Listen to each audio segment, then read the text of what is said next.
Hi students, example 1.8. So already நம்ம exercise 1.2ல relation ஒரு problem பார்த்தோம். So அதுலயே R1, R2, R3 இதே மாதிரி நமக்கு problem கொடுத்தாங்க. So அதுல questions என்ன கேட்டாங்கன்னா find only relation. So நம்ம ரிலேஷனா இல்லையான்னு மட்டும் தான் கேட்டிருந்தாங்க. So only word relation மட்டும் வந்துன்னா நம்ம relation நம்ம லாஸ்ட் பார்த்துருக்கோம்ல exercise 1.2ல A cross B கண்டுபிடிச்சிட்டு அதுல இருக்க எல்லா வேல்யூஸும் நம்ம R1, R2, R3 இருக்கான்னு செக் பண்ணுவோம். ஆனா relation அண்ட் ஃபங்க்ஷன் இந்த ரெண்டு வேர்டுமே இருந்ததுன்னா நம்ம என்ன கண்டுபிடிக்கணும்னா ஃபங்க்ஷன் ப்ராப்ளம் தான். ஸோ அந்த ஃபங்க்ஷன் ப்ராப்ளம் எப்படி போடணும்னா இப்போ நம்ம பார்க்குற இந்த மாடல் தான். Example 1.58 important 5 mark.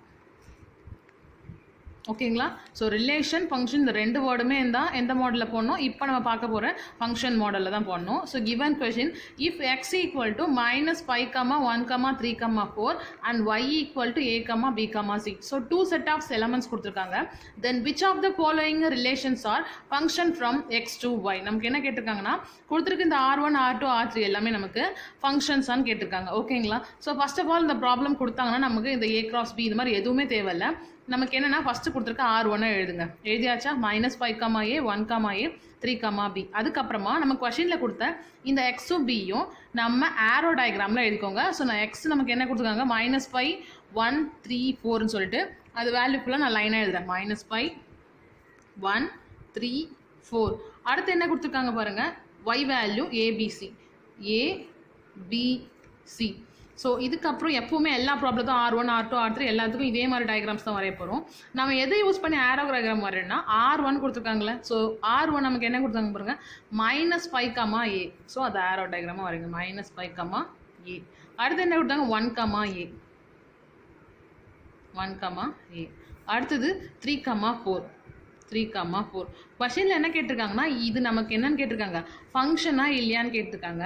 So already ஃபங்க்ஷனா என்னன்னு பார்த்தோம். ஃபங்க்ஷனா கன்ஃபார்மாக என்ன இருக்கணும், டொமைன் ஃபுல்லாக என்ன இருக்கணும், இந்த ஃபர்ஸ்ட் டயக்ராம் ஃபுல்லாக ஆரோ மார்க்காக இருக்கணும். ஸோ இங்கே 4க்கு ஆரோ மார்க் இல்லை. ஸோ அப்போ இது என்னது, not domain. So sorry, not ஃபங்க்ஷன்னு சொல்ல போகிறோம். ஸோ இது சென்டென்ஸாக நம்ம சொல்லலாம். ஸோ நான் சென்டென்ஸாக எழுதிட்டேன், R1 is not a function. ஏன் இது நாட் ஃபங்க்ஷன் சொன்னேன், 4லேருந்து இந்த பக்கம் ஆரோ மார்க் போல. ஸோ 4ன்றது எக்ஸுக்குள்ளே இருக்குது, 4 பிலாங்ஸ் டு எக்ஸ், 4ன்றது எக்ஸுக்குள்ளே இருக்குது.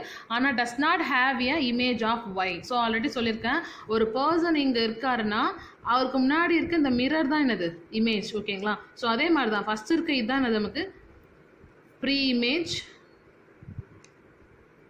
இங்கேருந்து பார்க்குற நாம இதான் செகண்ட் டயக்ராம் தான் என்னது, இமேஜ். இமேஜுக்கு முன்னாடி இருக்கிறது தான் என்ன சொல்லுவாங்க, ப்ரீ இமேஜ் சொல்லுவாங்க. ஸோ டொமைன் தான் ப்ரீ இமேஜ், கோ டொமைன் இமேஜ்.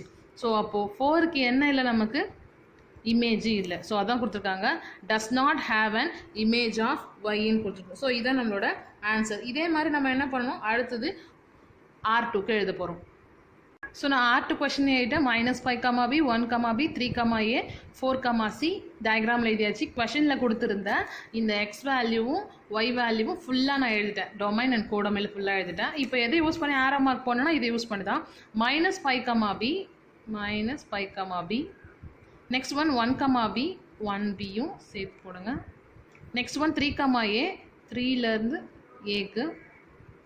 அடுத்தது 4, C. ஸோ இங்கே பாருங்கள், இந்த டயக்ராம் ஃபுல்லாக கம்ப்ளீட்டாக இருக்கா, -5, 1, 3, 4 எல்லாமே எனக்கு ஆரோ மார்க்காக இருக்குது. நான் ஆல்ரெடி சொல்லியிருக்கேன், 2 வேல்யூஸ்லேருந்து ஒரு வேல்யூக்கு போனால் அது என்னது, ஃபங்க்ஷன் தான். ஆனால் 1லேருந்து 2 வேல்யூஸ்க்கு ஆரோ மார்க் போச்சுன்னா அது கிடையாது, நாட் ஃபங்க்ஷன். இப்போ பாருங்கள், 5ம் 1ம் Bன்ற 1 வேல்யூக்கு தான் போயிருக்கு. ஸோ 2 வேல்யூ ஒரு வேல்யூக்கு போகலாம். ஸோ இது என்னது, ஃபங்க்ஷன் தான். ஸோ தேர்ஃபோர் இந்த டயக்ராம் நமக்கு என்னது, ஃபங்க்ஷன் சொல்ல போகிறோம். ஸோ நான் சென்டென்ஸில் எழுதியிருக்கேன், R2 is a function. So எல்லாமே கரெக்டாக நமக்கு ஒரு ஆரோ மார்க் போயிருக்கு.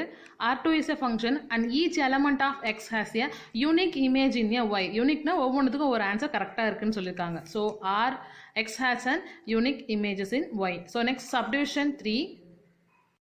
So R3 question -5, A, 1, A, 3, B, 4, C, 1, B. So அப்போ இதுக்கும் நான் ஆல்ரெடி எழுதிட்டேன் எக்ஸ் அண்ட் ஒய் வேல்யூஸை டொமைன் அண்ட் கோ டொமைனில். ஸோ இதை யூஸ் பண்ணி ஆரோ மார்க் போடுங்க.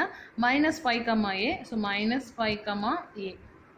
அடுத்தது 1, A, 1, A. அடுத்தது 3, B, 3, B. Next one 4, C, 4, C. And last one 1, B. ஓகேங்களா. ஸோ இதுவும் அதே மாதிரி தான் ஃபங்க்ஷனாக இல்லையான்னு சொல்ல போகிறோம். ஸோ இது ஃபுல்லாகவே நமக்கு ஆரோ மார்க் எல்லாமே போயிருக்கா, -5, 1, 3, 4 எல்லாத்துக்குமே ஆரோ மார்க் இருக்குது. இது நான் நாட் ஃபங்க்ஷன் சொல்கிறேன். ஏன் நாட் ஃபங்க்ஷன்னா -5யும் 1ம் ஏக்கு போயிருக்கு, இது ஃபங்க்ஷன் தான். ஆனால் இங்கே பார்த்தீங்கன்னா 1ன்றது ஏ அண்ட் பி ரெண்டுத்துக்குமே போகுது. அப்போது இதுதான் நமக்கு என்னது நாட் ஃபங்க்ஷன். ஓகேங்களா. நான் ஆல்ரெடி சொல்லியிருக்கேன் 2 வேல்யூஸ் ஒன்றுக்கு போகலாம். 2 பேர் சேர்ந்து ஒருத்தருக்கு காசு கொடுத்தா என்ன ஆகும், அவருக்கு பெருசாக ஒன்றும் ஆகாது. ஸோ அதுவே ஒரு பர்சன் 2 பேருக்கு அமௌண்ட் கொடுக்கும்போது என்ன ஆகும், அவருக்கு லாஸ் ஆகும். ஓகேங்களா. அதே மாதிரி தான் 2 பேர் ஒருத்தருக்கு கொடுத்தா அது நமக்கு ஃபங்க்ஷன், அதே ஒருத்தர் 2 பேர் கொடுத்தா அது நாட் ஃபங்க்ஷன். ஸோ இங்கே 1ன்றது ஏ அண்ட் பி ரெண்டுத்துக்குமே போகுது. ஸோ இது நாட் ஃபங்க்ஷன். ஸோ அது சென்டென்ஸாக எழுதலாம். Therefore, R3 is not a function as 1 belongs to x. 1ன்றது xக்குள்ளே இருக்குது. அந்த xக்குள்ளேருந்து என்ன ஆகுது, 2 images போதும். அதை கொடுத்தாங்க பாருங்கள். x belongs to x has a 2 images. இந்த 1க்கு 2 இமேஜ் இருக்குது, அதனால நாட் ஃபங்க்ஷன் சொல்கிறேன். a belongs to y and b belongs to y. So இந்த ஏபின்றது ரெண்டுமே ஒய்க்குள்ளே தான் இருக்குது. இது ரெண்டுத்தையுமே ஒரே இதுலேருந்து நம்ம என்ன பண்ணுவோம், ஆரோ மார்க் பண்ணியிருக்கோம். ஸோ அதனால தான் என்ன சொல்லியிருக்கோம், நாட் ஃபங்க்ஷன். ஸோ இது இம்பார்ட்டன்ட் 5 மார்க். எப்போவுமே உங்களுக்கு ஓன் கொஷின்றதால இந்த மாதிரி ப்ராக்கெட் வேல்யூஸும் டிஃப்ரெண்ட்டாக தான் கொடுப்பாங்க.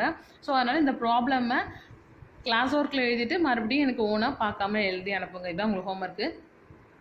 ஸோ ஆல்ரெடி நம்ம ஃபங்க்ஷன்ஸ்னால் என்னென்னு பார்த்துட்டோம் டெஃபினேஷன். இப்போ ரெப்ரசன்டேஷன் ஆஃப் ஃபங்க்ஷன். ஸோ இந்த ஃபங்க்ஷனை எப்படி நம்ம ரெப்ரசென்ட் பண்ணணும்னு சொல்லிட்டு இது 5 மார்க்ஸில் நம்ம கேட்பாங்க. Set order, arrow diagram, table form, graphical form. ஓகேங்களா. ஸோ ஆர்டர் பேரை நமக்கு ஆல்ரெடி தெரியும். இந்த கிராஸ் ப்ராடக்ட் பண்ணும்போது ப்ராக்கெட்டாக எழுதுறோம்ல, அது பேர் தான் என்னது ஆர்டர் பேரை. Next one table form. So table ஃபார்ம்னா நம்ம எப்போவுமே கிராஃபில் எழுதுவோம்ல, எக்ஸ் வேல்யூ. ஸோ எக்ஸோட வேல்யூ 1, 2, 3. ஒய்யோட ஆன்சர் அப்போ என்ன வந்துச்சு, 3, 4, 6. ஸோ இந்த மாதிரி பாக்ஸ் ஃபார்ம் பண்ணுறது தான். இந்த பாக்ஸ் எப்படி ஃபார்ம் பண்ணுறது நான் சொல்கிறேன் சம் நடத்தும் போது. நெக்ஸ்ட்டு ஆரோ டயக்ராம். ஆல்ரெடி நமக்கு ஆரோ டயக்ராம் தெரியும். டொமைன், கோ டொமைன் சொல்லிட்டு நம்ம என்ன பண்ணுவோம், 2 டயக்ராம் வரைஞ்சி அது ஆரோ பண்ணுறது தான் arrow diagram. Next one graph. So graph தெரியும்னா நம்ம ஆஸ் யூஷுவல் எப்படி கிராஃப் ஷீட் யூஸ் பண்ணுவோம் அதே மாதிரி தான். ஓகேங்களா. இங்கே வர டேபிள் ஃபார்ம் வச்சு நம்ம என்ன பண்ணுவோம், கிராஃப் ட்ரா பண்ணுவோம். ஸோ இது நம்ம ப்ராப்ளம் பார்க்கும்போது ஈஸியாக இருக்கும். ஜென்ரலாக தெரிஞ்சுக்கோங்க order pair, table form, arrow diagram, கிராஃப்னா என்னன்னு சொல்லிட்டு. Next vertical line test. So இந்த வெர்டிக்கல் லைன் டெஸ்ட் ஆல்மோஸ்ட் எங்கேயாவது 1 மார்க் தான் கேட்பாங்க.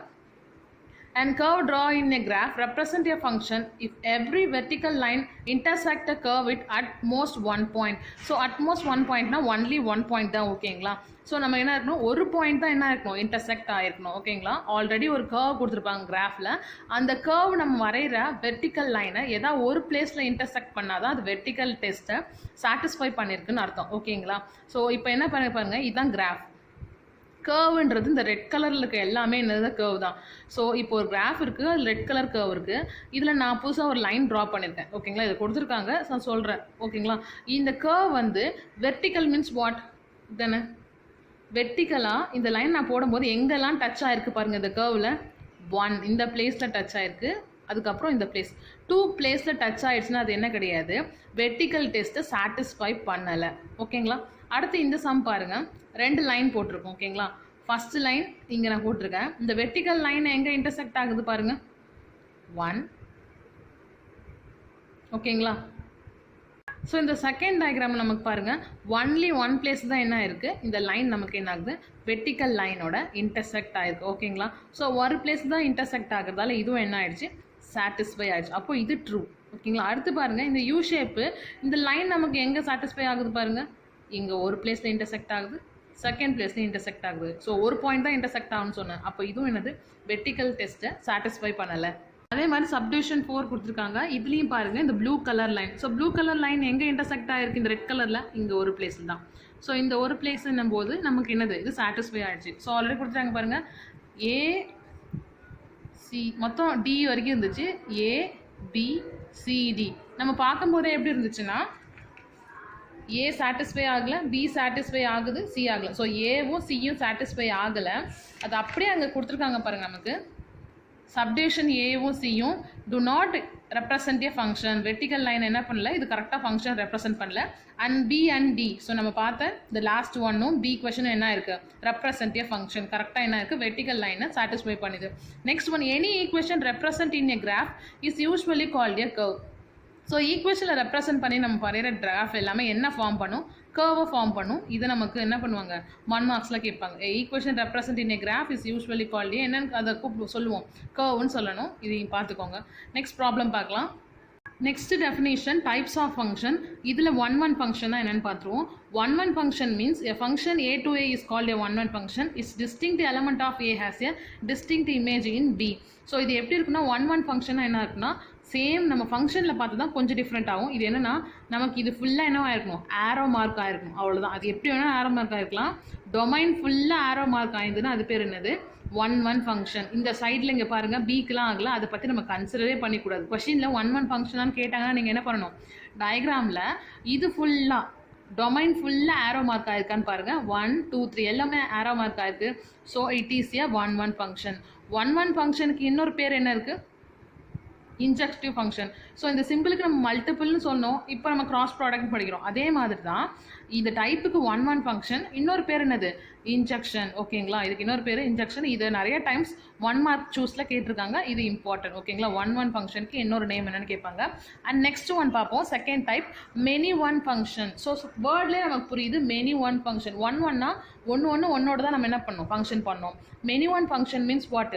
ஸோ ஃபார் எக்ஸாம்பிள் இப்போது நம்ம என்ன பண்ணால் ஒரு மூவிஸோட கம்பேர் பண்ணிக்காங்க. ஓகேங்களா, நிறைய பர்சன்ஸ் இருக்காங்க, ஃபிலிம்ஸ் இது. ஓகேங்களா, ஒரு பர்சன் ஃபிலிம் 1 பார்க்குறாரு, செகண்ட் பர்சன் ஃபிலிம் 3 பார்க்குறாரு, தேர்ட் பர்சன் ஃபிலிம் 2 பார்க்குறாரு, ஃபோர்த் பர்சன். இந்த ஃபஸ்ட்டு மூவி எத்தனை பேர் பார்க்குறாங்க பாருங்கள், first person, fourth person, sixth person. ஓகேங்களா, 3 பேர் பார்க்குறாங்க.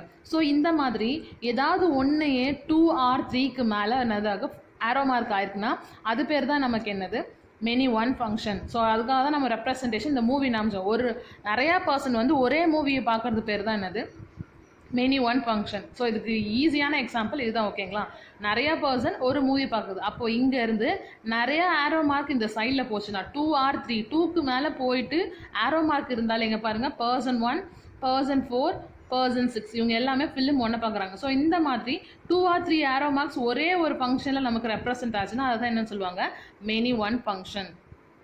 Next name on to function. Third type on to function.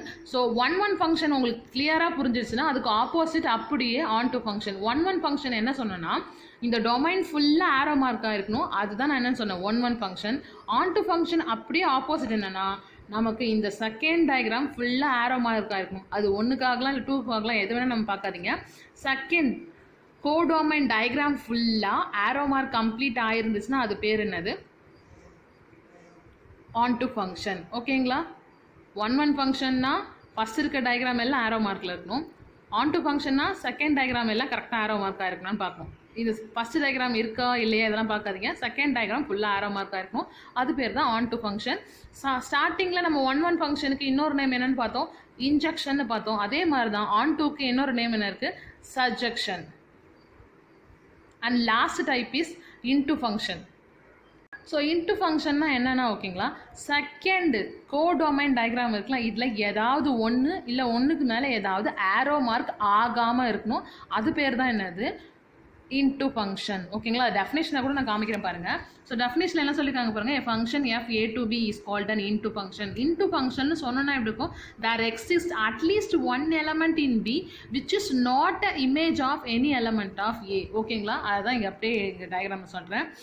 கோடொமைனில் ஈஸியாக சொல்கிற பாருங்கள், கோடொமைனில் ஒன்று இல்லை ஒன்றுக்கு மேலே ஏதாவது ஒன்றுனா இருக்கக்கூடாது, ஆரோ மார்க் இல்லாமல் இருக்கணும். ஸோ இப்போது ஏர் கண்டிஷனருக்கு என்ன இல்லை, ஆரோ மார்க் இருக்குல்ல, அதே மாதிரி 1 or 2 எலமெண்ட்ஸுக்கு மேலே ஆரோ மார்க் இல்லாமல் இருந்ததுன்னா அந்த டைப் என்னன்னு சொல்லுவாங்க, இன்டு ஃபங்க்ஷன். ஸோ நான் மறுபடியும் ஒரு தடவை சொல்லிடுறேன். ஃபஸ்ட்டு டைப் நம்ம என்ன பார்த்தோம், one one function. One one ஃபங்க்ஷன்னா டொமைன் ஃபுல்லாக கம்பல்சரி ஆரோ மார்க் இருக்கணும், அது பேர் ஒன் ஒன் ஃபங்க்ஷன். அதுக்கு இன்னொரு பேர் injection. Second one many one function. Many one function என்ன சொல்லியிருக்கேன், ஒரு ஃபிலிமை நிறையா பர்சன் 2 or 3 பர்சன்ஸ்க்கு மேலே ஒரே இடத்துல ஆரோ மார்க் ஆயிருந்ததுன்னா அது பேர் many one function. Next one நமக்கு என்னது, on to function. On to ஃபங்க்ஷன்னா கோடொமைன் ஃபுல்லாக ஆரோ மார்க் ஆயிருக்கணும், அது பேர் தான் நமக்கு என்னது, on to function. Last one into function. Into ஃபங்க்ஷன்னா என்னன்னு சொன்னேன், இந்த கோடொமைனில் ஒன்று இல்லை ஒன்றுக்கு மேலே என்ன ஆகும், ஆரோ மார்க் இல்லாமல் இருக்கணும், ஸோ அது பேர் தான் என்னது, இன்டு ஃபங்க்ஷன். இந்த 4 டைம்ஸ்க்கும் எனக்கு நீங்கள் ஓன் எக்ஸாம்பிள் ஒவ்வொருத்தருக்கும் ஒரு ஓன் எக்ஸாம்பிள் சொல்லுங்கள், அதுதான் உங்களுக்கு இன்றைக்கி ஹோம்ஒர்க்ஸ். ஓகேங்களா, லாஸ்ட் டாபிக் பைஜெக்ஷன். பைஜெக்ஷன்னா 2 விஷயம் ஒன்றா இருக்கணும், அது பேர் தான் பைஜெக்ஷன். இதோட டெஃபினேஷனுக்கு பாருங்கள், ஒன் ஒன் ஃபங்க்ஷனும் ஆன் டு ஃபங்க்ஷனும் ஒரே சமயம் சில டைம்ஸ் வரும், அதுதான் பைஜெக்ஷன். ஃபார் எக்ஸாம்பிள் இங்கே ஏபிசின்னு இருக்குது, 1 2 3 இருக்குது. ஸோ இது ஃபுல்லாக அதுக்கு நான் ஆரோ மார்க் போடுறேன். டொமைன் ஃபுல்லாக கம்ப்ளீட்டாக ஆரோ மார்க் இருக்கா, அப்போது இது ஒன் ஒன் ஃபங்க்ஷன். கோடொமைன் ஃபுல்லாக ஆரோ மார்க் கரெக்டாக கம்ப்ளீட் ஆயிருக்கா, ஆன் டு ஃபங்க்ஷன். ஸோ ரெண்டுமே ஒரு சில டைம் ஒரே டைமில் ஒரு டயக்ராமில். அப்போது அது ரெண்டுத்தையும் சேர்த்து சொல்லணும்னா என்ன பண்ணுவோம், பைஜெக்ஷன். பை மீன்ஸ் டூன்னு அர்த்தம். இந்த டூ ஃபங்க்ஷனும் ஒரே டைமில் வரதால இது பேர் என்னது, பைஜங்ஷன். ஓகேங்களா, இது என்ன கொஸ்டின் ஆன்சரில் கேட்பாங்க.